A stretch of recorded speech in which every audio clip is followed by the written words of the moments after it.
Hello, मैं हूँ रामलाल। मैं यहाँ अपने बच्चों और वाइफ के साथ रहता हूँ।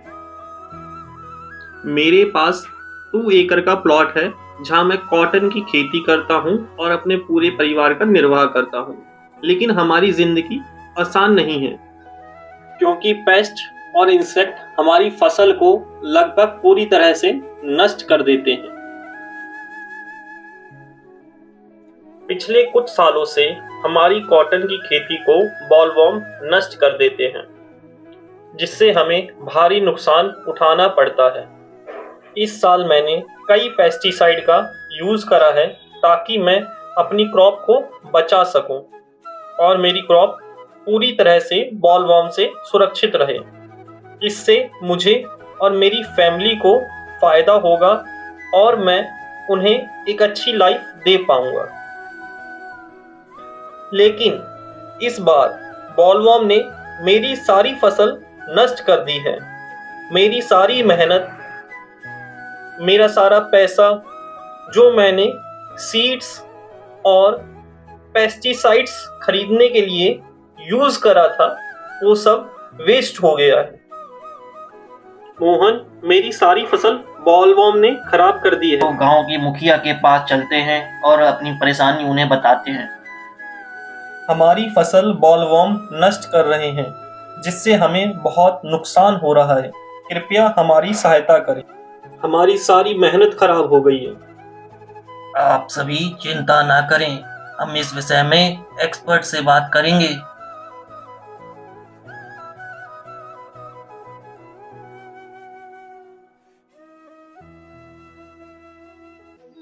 वेलकम, मैं हूं doctor Prem and agricultural scientist.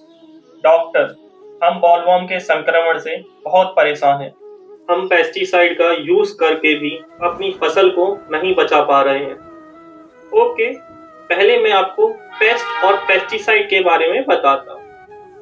Pesticide paste को मारते तो हैं, बट इसका बार बार यूज करने से पेस्ट रेजिस्टेंट हो जाते हैं और फिर इन पर पेस्टिसाइड का कोई प्रभाव नहीं पड़ता।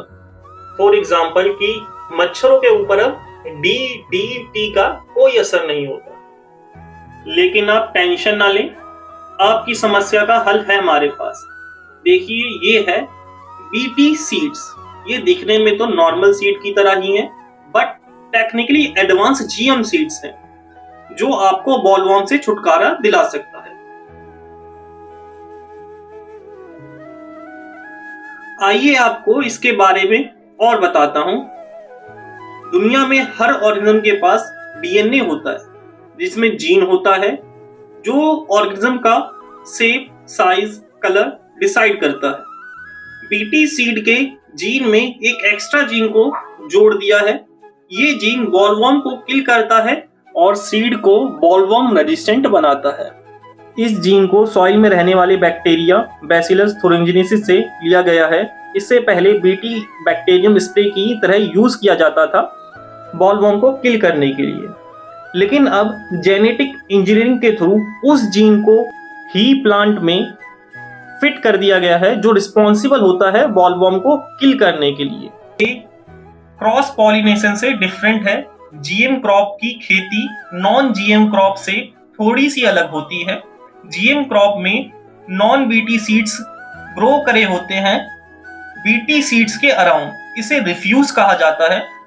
इससे इंसेक्ट BT रेजिस्टेंट नहीं होते, क्योंकि वो नॉर्मल क्रॉप को खाएंगे जो कि बाहर की तरफ है, उनके लिए आसानी से अवेलेबल है। और हमें नॉन BT क्रॉप्स पर पेस्टिसाइड का यूज करना होता है ताकि उसे भी वो कम से कम खा पाए। BT सीड से पेस्टिसाइड का यूज डिक्रीज होगा, बट हमें पेस्टिसाइड का यूज करना पड़ता है क्योंकि बॉलवर्म के अलावा भी कोई और दूसरा इंसेक्ट या पेस्ट फसल को नुकसान ना पहुंचाए। गुड एग्रीकल्चरल प्रैक्टिस के लिए हमें कुछ इंसेक्टिसाइड का यूज करना चाहिए ताकि बाकी इंसेक्ट को मारा जा सके। खेत की अच्छे से सफाई होनी चाहिए, खेत की जुताई अच्छे से होनी चाहिए ताकि सॉइल में बचे हुए बैक्टीरिया या पेस्ट मर सके। क्या ये सीड्स महंगे हैं डॉक्टर? हाँ, बट सीड्स आपको 40 से 50% का ज्यादा उत्पादन देगी और 30 से 40% कम पेस्टिसाइड यूज होगा, जिससे आपको ज्यादा प्रॉफिट होगा।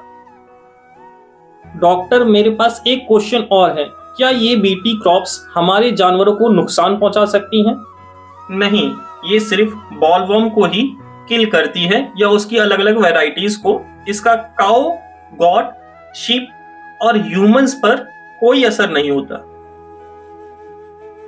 और कभी भी जीएम क्रॉप्स फर्टिलाइजेशन के थ्रू फर्टाइल सीड को प्रोड्यूस ही नहीं करते। मैं आशा करता हूं कि आपको सारे डाउट क्लियर हो गए होंगे। Yes doctor, thank you.